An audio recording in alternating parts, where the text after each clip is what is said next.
बिस्मिल्लाहिर्रहमानिर्रहीम अस्सलाम वालेकुम।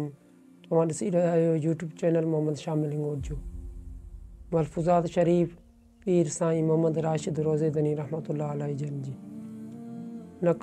नक़ल शरीफ़ 6 हेकर पाण नक़ल बयानु फ़रमायूं त समुंड जे हिकिड़े ॿेट में हिकु वणु आहे जंहिंजे पननि ते लफ़्ज़ ला इलाहा इल्लल्लाह लिखियलु आहे। अल्लाह ताला मलाइकनि खे उन वण जे चौधारी मुक़ररु फ़रमाए छॾियो आहे त जेको बि पन उन वण मां छणे त उनखे ज़मीन ते किरण न ॾीन बल्कि मथां हवा ताईं वठी नई बिस्त में दाख़िल कनि।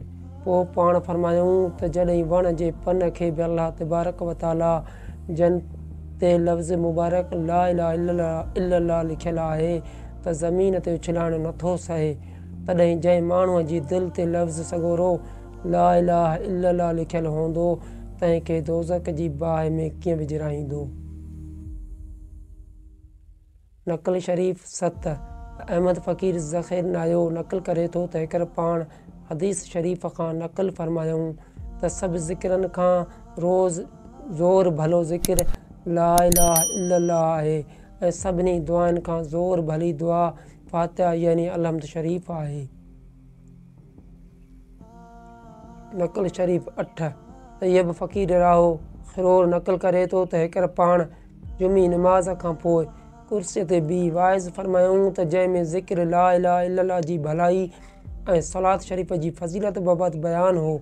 पोइ जॾहिं पाण वाइज़ खां फ़ारिग़ थी कुर्सीअ खां लथा तॾहिं फ़रमायूं त ए यारो ॿुधो त अल्लाह तबारक व ताला असां सां वाइदो कयो आहे ऐं असीं अव्हां सां वाइदो करियूं था त जेको शख़्स हमेशह ज़िक्र जी तलावत कंदो रहंदो त सकरात महिल तोरे क़बर क़ियामत में उन जी ईमान ऐं बख़्शिश जा ज़ामिन असीं आहियूं। उते हाजी फ़क़ीर नाले हिकिड़े पोड़े शख़्स खे दिलि में वहम आयो त साईं जन जा मुरीद त लखी आहिनि पोइ हर हिक खे वेझे या परे पहुचणु संदन कीअं थी सघंदो। संदसि वहमी अचणु शर्त फ़रमायूं त ए अदा पोड़ा जो भित सां टेक ॾियो वेठो आहीं तूं मरी ॾिस त आऊं तोखे पहुचां थो या न। ए अज़ीज़ ही ज़ाहिरी सिज जॾहिं टाक मंझंदि जो सिर जे मथां ईंदो आहे तॾहिं ॾिसंदो ईअं त कीन न संदसि शुआ ज़मीन जो चारई कुंडूं रोशन थी वेंदियूं आहिनि। उहो पीर कामिल बि हक़ीक़त जो सिज करे सम्झ जंहिंजे नूर सां जहान जा समूरा ज़रा रोशन थी वञनि था। पोइ उन सिज जे नज़र फैज़ असर खां कंहिं बि ज़रा किथे गुज़ारे सघंदा। नक़ल शरीफ़ 9 ग़ुलाम मोहम्मद फ़क़ीर निज़ामणी रहंदड़ टंडे सूमरे निज़ामणीअ जो नक़ल करे थो त हेकर पाण लार जो सफ़र कंदे असांजे देह में फ़ज़ुल रहमत शमूल फ़रमायूं ऐं अर्ज़ गुज़ारनि ते मूं आजिज़ जे घर ज़ियारत करण लाइ तशरीफ़ फ़रमा थिया।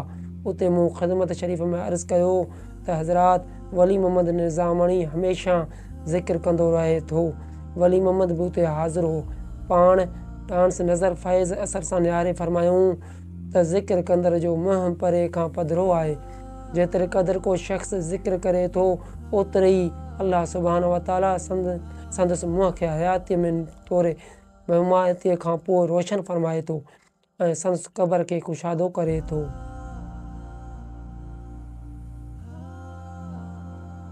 नक़ल शरीफ़ 10 ख़लीफ़ो मामूद जामिल मलफूज़ात रहमतुल्लाह अलैहि चवे थो त हेकर पाण हिन फ़क़ीर जी दावत ते दहिकरीअ में तशरीफ़ फ़रमा थिया हुआ। पोइ ज़ियारत करण लाइ अंदरि असांजे घर क़दम रंज फ़रमायूं। उते शहर ऐं आस पास जूं ज़ालूं मुरीदियाणियूं घणियूं अची गॾु थियूं हुयूं। तॾहिं मूं उन मजलिस में औरतुनि खे चयो त हज़रत पीर साईं जन फ़रमाइनि था त जेको मुंहिंजे मुरीदनि मां ॾसियल ज़िक्र हमेशह कंदो रहंदो त उन जे ईमान जो ज़ुमूं क़यामत जे ॾींहुं असां ते आहे।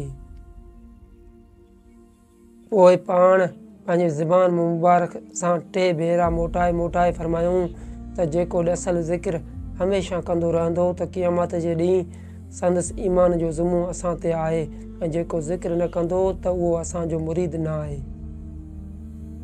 नक़ल शरीफ़ 11 हेकर कच्छ जे सफ़र में हिकिड़ा 2 शख़्स पीउ पुटु क़ौम जा ढकण हज़ूर में हाज़िर थी तलक़ीन अची फ़रताऊं। पाण ॿिन्ही ॼणनि खे 4000 ज़िक्र महलूं जा इरशाद फ़रमायूं ऐं फ़क़ीरनि खे हुकुम ॾिनऊं त उन्हनि खे ज़िक्र जूं तस्बीहूं सेखारनि ऐं हर चौरावीनि हर चवराईनि। फ़क़ीरनि ॿिन्ही ॼणनि खे ज़िक्र पे चवरायो, पर उन्हनि ॿिन्ही मां हिकिड़े शख़्स ॾाढे जोश ऐं मुहबत सां ज़िक्र जी तिलावत पे कई, बाक़ी ॿिए शख़्स होरियां पे पढ़ियो। जॾहिं ज़िक्र खां फ़ारिग़ थिया तॾहिं फ़क़ीरनि मां हिकिड़े शख़्स ॿिए फ़क़ीर खे आस्तगीअ सां चयो त उन्हनि ॿिन्ही ॼणनि मां हिकिड़ो शख़्स ज़िक्र वाहजो कंदो, बाक़ी ॿियो शख़्स ज़िक्र छल करे पाण संदसि चवणु ॿुधी वरिताऊं ऐं फरमायूं त हींअर जो 4 तस्बीहूं ज़िक्र जूं कयाईं तंहिंजा शाहिद असीं बि आहियूं। नक़ल शरीफ़ 12। एकर पाण बयानु फरमायूं त कयारे जे फ़क़ीरनि मां हिकिड़ो शख़्स असां वटि आयो हो। पोइ जॾहिं असां खां मोकिलाए ॻोठ ते वियो तॾहिं वाट ते किथे सांझे जी निमाज़ अदा करे ज़िक्र मुक़रर जी तिलावत हिकु मुक़ाम मां लंघंदे कयाईं। अञा 2-3 विखूं मुक़ाम खां अॻु भरो वधियो त पुयां सॾु थियसि त ए ज़िक्र पढ़ंदड़ मोमिन, पोइ भेरो अचिजांइ। अहिड़ी तरह 3 सॾ थियसि। हीअ पोइ ते वञी ॾिसे त हिकु शख़्स क़बर खां आरह ताईं ॿाहिरि निकिरी आयो आहे ऐं खेसि सॾु कयो पियो थो चवे त अदा मूंखे ज़िक्र जी तलक़ीन कयो वञु, छो त जेको बि तव्हांजे पीरनि जे मुरीदनि मां ज़िक्र कंदड़ शख़्स हिते मुक़ाम में आयो आहे उहो हिन हंधि ॾाढो ख़ुशि ऐं फ़िरत में आहे। उन फ़क़ीर खेसि वरंदी ॾिनी त मूंखे ज़िक्र सेखारण जी इजाज़त कान मिलियल आहे। पाण फरमायूं त जॾहिं उहो फ़क़ीर असां वटि आयो तॾहिं मुक़ाम वारो समूरो हवाल अची ॿुधायईं। असां खेसि चयो त उन खे ज़िक्र सेखारणु खपंदो हो ऐं पोइ उन खे चयोसीं त तूं पुठी ॾिनी।